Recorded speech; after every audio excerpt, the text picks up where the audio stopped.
موسیٰ علیہ السلام نے تھوڑی سی اور ضد کی، یا اللہ میں دیکھوں گا۔ اللہ رب العالمین نے کہا تو پھر ایسا کر، یہ جو سامنے پہاڑ ہے، وَلَٰكِنِ انظُرْ إِلَى الْجَبَلِ، اس پہاڑ کی طرف تو دیکھ، اور میں اس کے اوپر اپنی تجلی ڈالوں گا، اگر تو دیکھ سکا تو پھر دیکھ لیں گے۔ تو موسیٰ علیہ السلام نے کوہ طور پہ دیکھا، اللہ نے جب اپنی تجلی اس پہ ڈالی،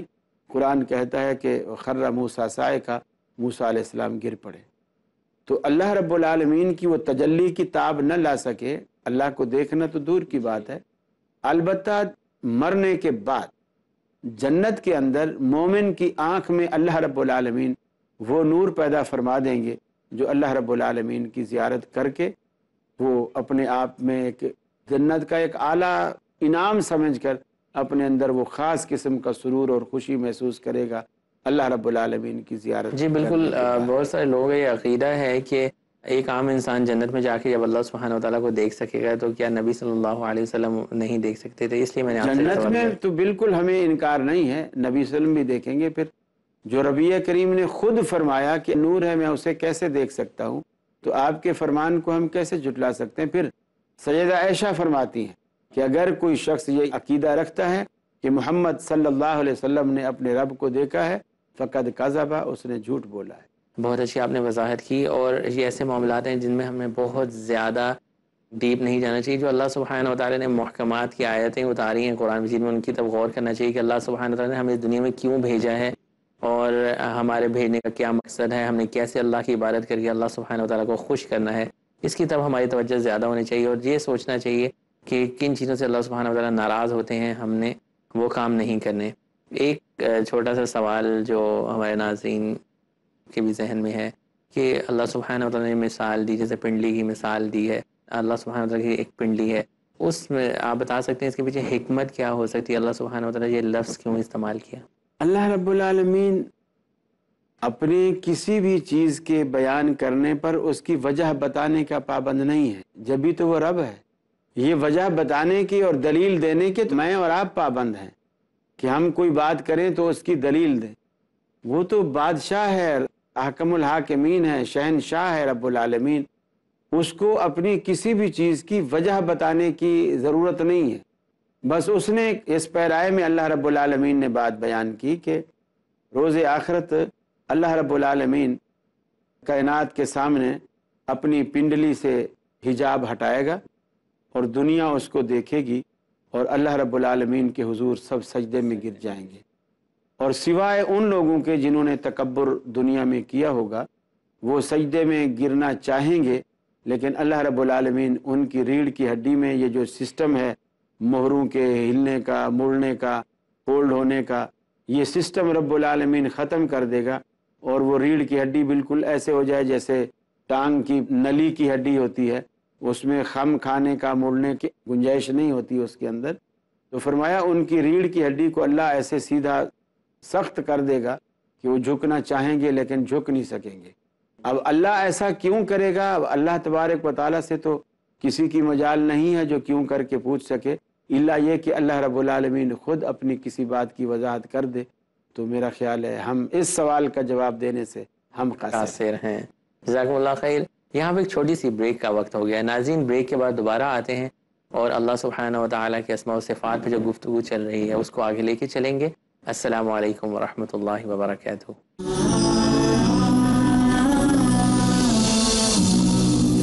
السلام علیکم ورحمۃ اللہ وبرکاتہ۔ ویلکم بیک ناظرین، بریک کے بعد دوبارہ سے آپ کے سامنے حاضر ہیں۔ بریک پہ جانے سے پہلے ہم گفتگو کر رہے تھے اللہ سبحانہ و تعالیٰ کی ان چیزوں کی جن کا ذکر قرآن مجید میں آیا ہے۔ کچھ ناظرین کے ذہنوں میں جو سوالات ہیں یا جو سوشل میڈیا پہ ہمیں سوالات ملتے ہیں اس حوالے سے ہم نے اپنے شیخ سے جاننے کی کوشش کی، لیکن جو حتمی انہوں نے اس کا نتیجہ بتایا کہ جو شخص اللہ سبحانہ و تعالیٰ کی جیسے چہرے کا ذکر ہے، پنڈلی کا ذکر ہے،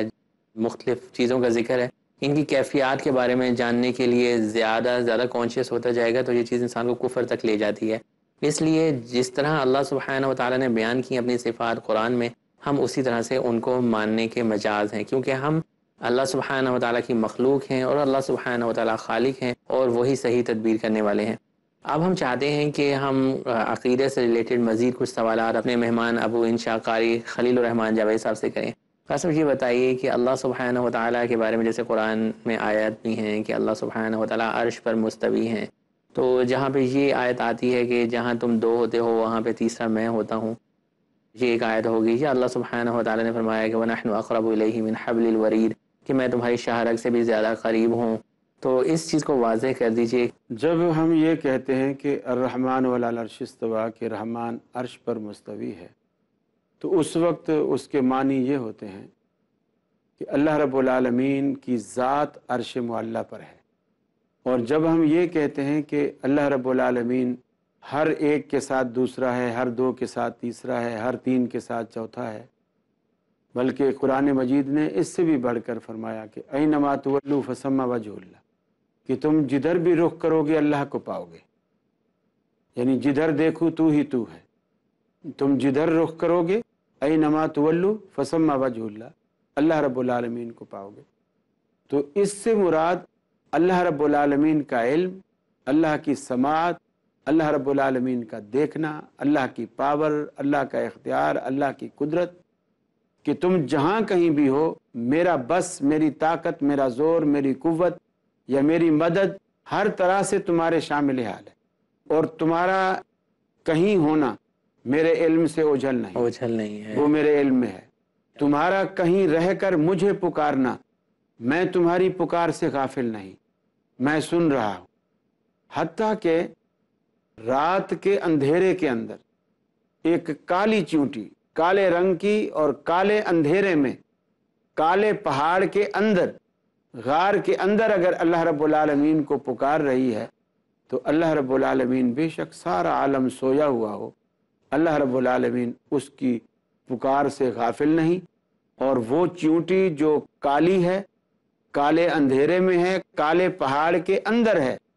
اللہ رب العالمین سے اوجھل نہیں،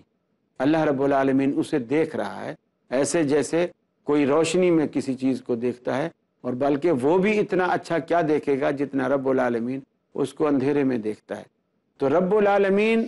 کے ساتھ ہونے کا مطلب یہ ہے ذات کے اعتبار سے اللہ رب العالمین عرش معلیٰ پر، اس کا علم، اس کی سماعت، اس کی طاقت، اس کی قدرت، وہ ہر چیز کے ساتھ لگی ہوئی ہے۔ جب بھی کہیں سے کوئی آواز دے گا اللہ اس کو سنتا ہے، جب اس کو مدد کے لیے پکارے گا اللہ رب العالمین اس کی مدد کرے گا۔ تو اس کا مفہوم یہ ہے کہ اللہ علم کے اعتبار سے اور قدرت اور طاقت کے اعتبار سے وہ تمہارے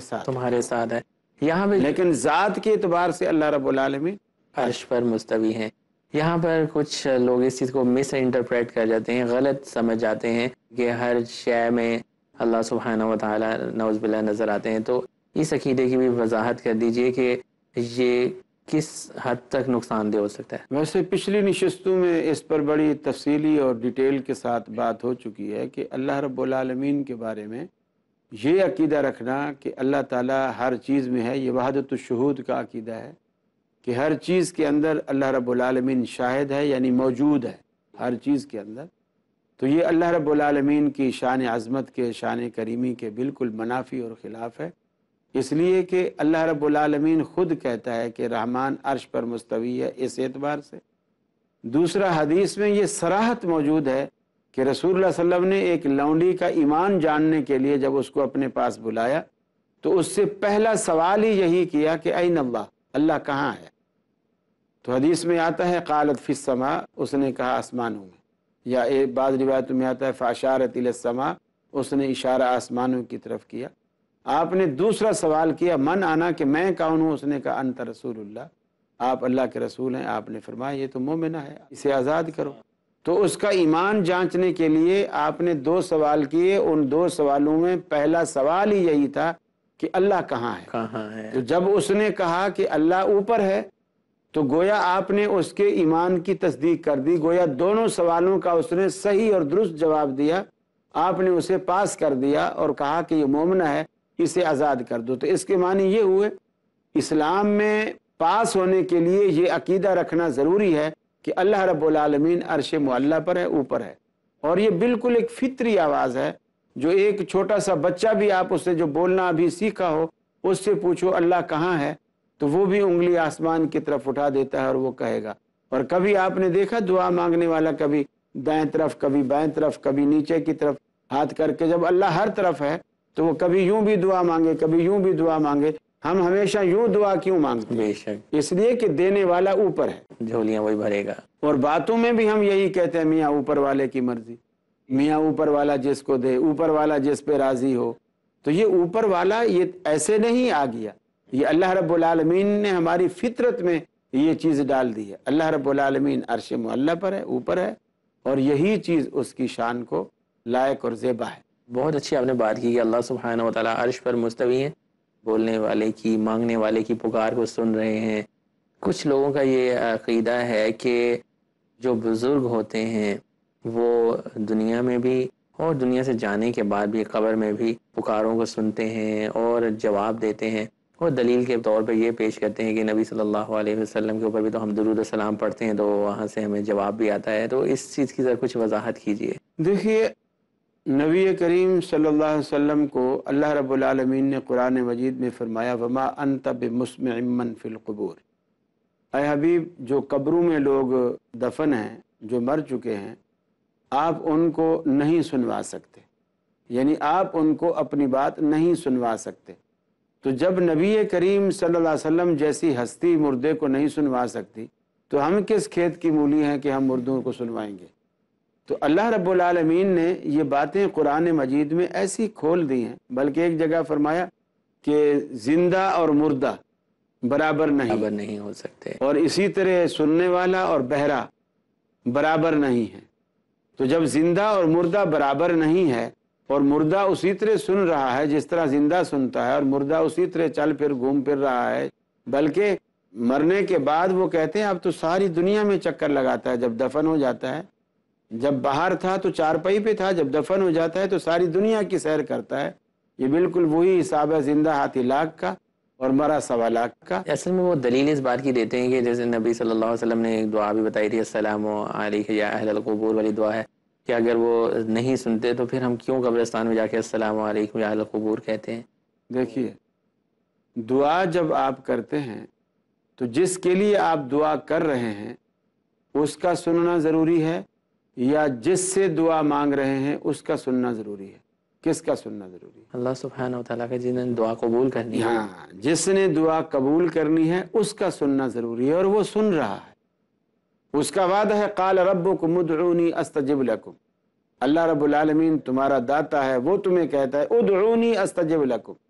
مجھے پکارو میں اسے قبول کرتا ہوں، میں تمہاری فریاد رسی کروں گا۔ اللہ خود دعوت دیتا ہے کہ مجھے پکارو، میں تمہاری دعاؤں کو پکار کو میں سنتا اور قبول کرتا ہوں۔ تو اللہ رب العالمین جب کہتا ہے کہ مجھے پکارو تو اسی ہی کو پکارا جانا چاہیے۔ اب نبی کریم صلی اللہ علیہ وسلم نے قبرستان میں جانے وقت جو دعا بتلائی ہے، یہ دعا اس لیے نہیں بتلائی ہے کہ مردوں کو سنواؤ، یہ دعا اس لیے بتلائی ہے کہ مردے کو دعا دو،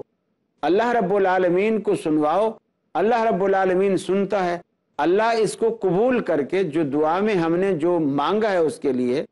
سلامتی مانگی ہے، خیر مانگی ہے، آخرت کی فلاح مانگی ہے، یا عذاب قبر سے پناہ مانگی ہے، یا دوزخ سے پناہ مانگی ہے، اگر اللہ نے ہماری اس دعا کو قبول کر لیا تو اللہ رب العالمین اس کو وہ اجر اور وہ ثواب جو ہماری دعا میں تھا اللہ قبول کر کے وہ چیز اللہ رب العالمین اسے دے گا۔ تو یہ قبولیت کا ایک طریقہ ہے کہ اللہ رب العالمین وہ چیز اسے دے دے جو ہم نے اس کے لیے اللہ سے مانگی ہے۔ جزاک اللہ خیر، میں سمجھ گیا، امید ہے کہ ناظرین بھی سمجھ گئے ہوں گے۔ ایک اور چیز پہ چلتے چلتے آپ اتنی وضاحت ماشاءاللہ کریں، جب کوئی شخص فوت ہو جاتا ہے تو اس کے بارے میں کہتے ہیں کہ وہ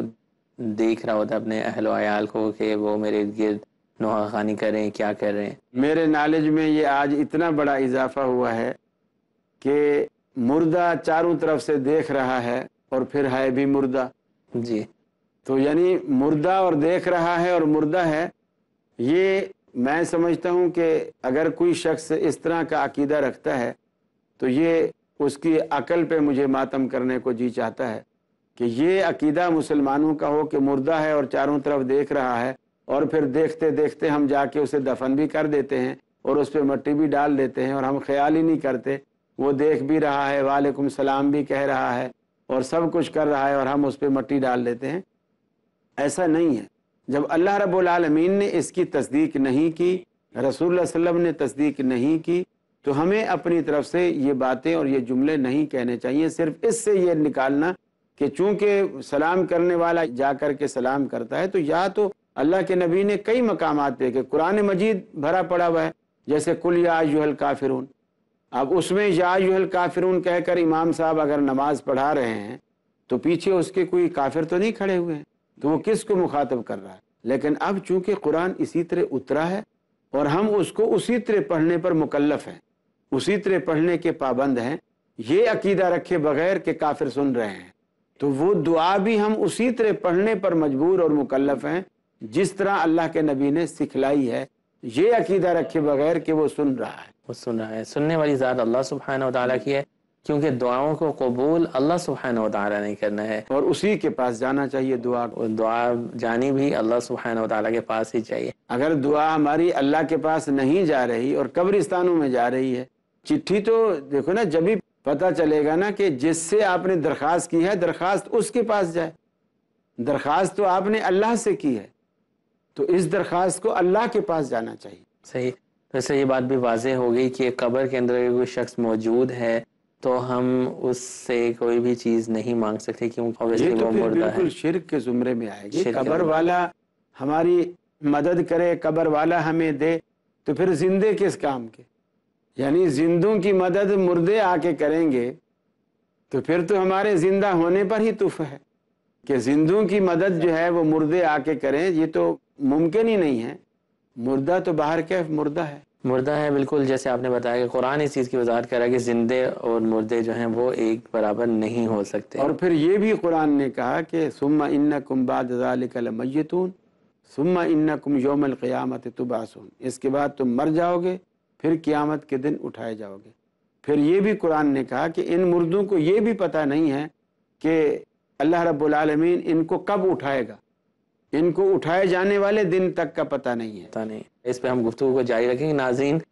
شیخ صاحب معذرت چاہتا ہوں، پروگرام کا بہت شارٹ ہے، وقت ہمیں اجازت نہیں دے رہا۔ آنے والے پروگرام میں اسی چیز پہ ہم گفتگو کریں گے کہ قبروں کے اوپر عرس اور میلے ٹھیلے سے جانا، اس کی اسلام کے اندر کیا حقیقت ہے، ہمارا عقیدہ جو ہے، عقیدہ توحید اسلام کا جو صحیح عقیدہ ہے جس کے بارے میں ہم بات کر رہے ہیں، کسی بھی مکتبہ فکر کو ہم نشانہ نہیں بنانا چاہ رہے، ہم وہ عقیدہ سیکھنا چاہ رہے ہیں جو نبی صلی اللہ علیہ وسلم نے ہمیں سکھلایا اور جس عقیدے پر سلف صالحین صحابہ تھے، کیونکہ اللہ سبحانہ و تعالیٰ نے فرمایا ہے فَإِنْ آمَنُوا بِمِثْلِ مَا آمَنْتُمْ بِهِ فَقَدْ اهْتَدَوْا، اگر تم ایمان لے کے آنا چاہتے ہو تو اس طرح سے ایمان لے کے آؤ جس طرح سے مجھ محمد صلی اللہ علیہ وسلم کے صحابہ مجھ پر ایمان لے کے آئے تھے، تو ہم نے وہی طریقہ فالو کرنا ہے۔ دیکھتے رہیے گا پیس ٹی وی اردو۔ السلام علیکم ورحمۃ اللہ وبرکاتہ۔